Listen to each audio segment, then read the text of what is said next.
Que simples mudanças de estilo de vida, na visão da medicina tradicional chinesa, é que uma pessoa poderia fazer hoje mesmo para ter uma qualidade de vida melhor? O que é que acha? Eu acho que, muito honestamente, eu acho que nós não podemos, de modo algum, nem temos esse direito de pensar que as pessoas conseguem. Porque eu ouço muita gente a dizer, eu sei que você tem razão, mas eu não consigo.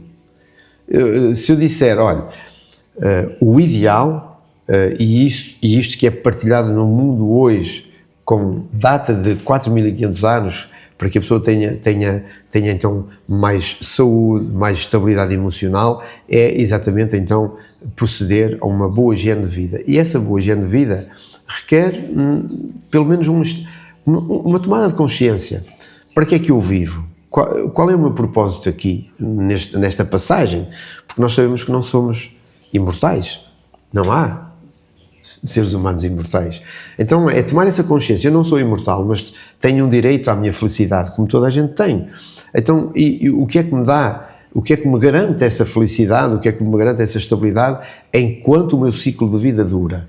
Então é dizer-lhe, olha, ainda ontem disse isso a uma senhora que teve agora uns problemas de saúde muito sérios e à saída eu disse, porque ela perguntou-me, mas o que é que eu devo fazer? Senhor Sousa, eu não consigo fugir aos meus medos, nem às minhas inseguranças. Eu tenho muitos medos. E lá está, muitas vezes, porquê? Porque há alguém no seio da família que tem uma doença, porque há alguém que teve um acidente, o medo do dinheiro que vai ganhando mensalmente não chega para pagar as contas, enfim, muitos medos. E eu disse-lhe, mas esses medos foram os causadores do seu problema renal. É assim que a medicina tradicional chinesa nos explica. Ora, se a pessoa nos diz, eu não consigo, é difícil alguém convencer a pessoa de o fazer. Nós tentamos. Quais são os passos? Então, olha, primeiro levantar de manhã com calma, não se levantar em cima da hora de sair de casa para ir para o emprego, é levantar-se com mais tempo, deitar-se mais tempo se for necessário, numa fase inicial, mas depois é levantar-se mais cedo, com tempo, para tomar o seu pequeno almoço com calma, para pegar enfim, para se deslocar para o seu emprego com algum tempo e chegar e ainda ter que esperar pela sua hora de começar a trabalhar, não o contrário, não é? Não chegar atrasada. Fazer uma alimentação regrada não é fazer uma dieta rigorosa, não. Comer bem de manhã, ao pequeno almoço, fazer um bom pequeno almoço, ir ao meio da manhã, por exemplo, comer uma peça de fruta, ou aquilo que mais goste, dependendo também de qual é o desequilíbrio dela, fisiológico. Ao meio-dia fazer uma boa refeição e depois à noite fazer uma refeição mais leve. E são os princípios básicos incutidos pela medicina tradicional chinesa.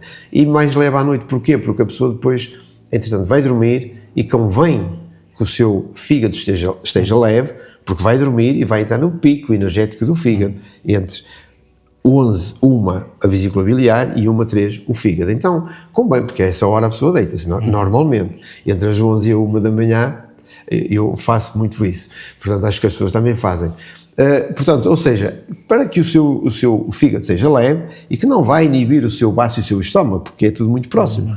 Então, para que ela se deite e que consiga adormecer bem, sem grande problema. Isto vendo do ponto de vista digestivo.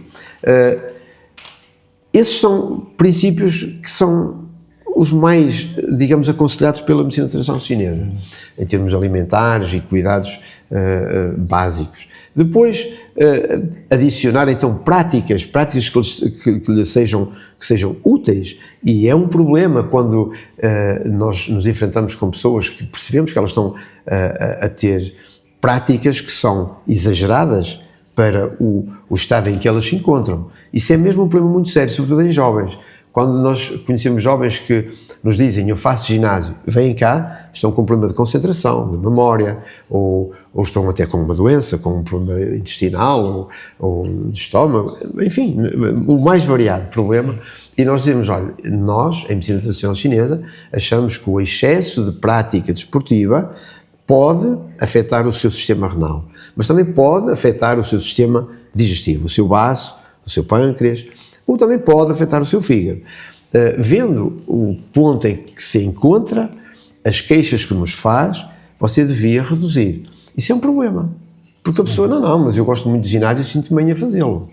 Ela vai afirmar que se sente bem, mas é uma ilusão, porque se sentir bem é aquela sensação da imagem que passa para o mundo que o rodeia, de fortaleza, não é? Porque eu vou estruturar os meus músculos e vou parecer um super-homem, não é? Tipo assim.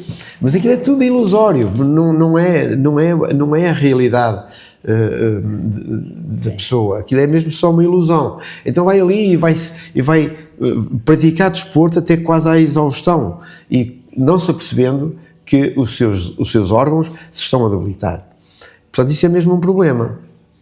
E depois, se partirmos para uma outra condição, ou seja, aqui estamos a falar sobre o exagero de práticas desportivas. Caminhar 3, 4 horas seguidas, numa pessoa que seja saudável, não vai ter grande impacto. Mas numa pessoa que tenha uma doença séria, pode ser muito sério. Como aquelas pessoas que gostam de fazer a peregrinação a Fátima, por exemplo.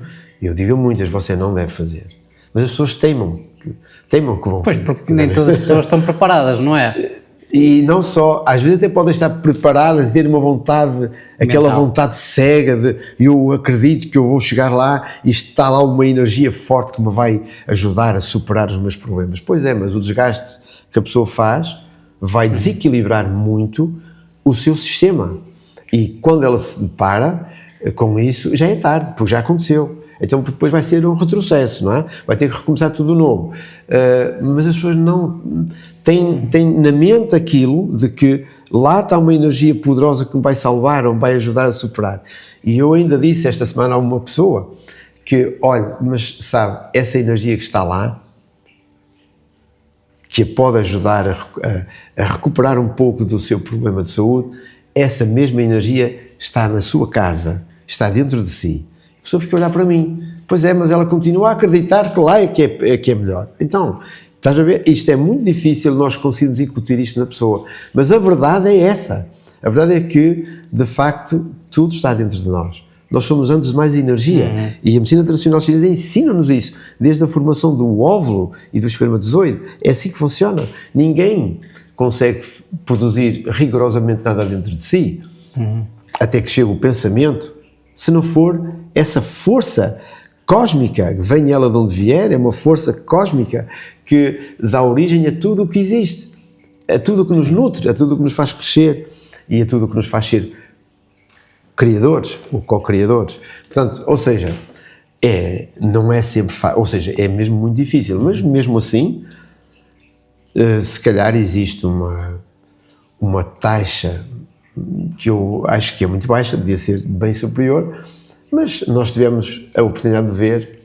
há uns 4 anos atrás, que pelo menos uns 10% da população mundial acredita, sim, que é, antes de mais, energia e que depende dela e que depende destes cuidados que eu mencionei aqui para serem pessoas bem-sucedidas e terem uma longevidade muito boa, com saúde. Mas é uma taxa muito baixa. Sim. Precisava de crescer.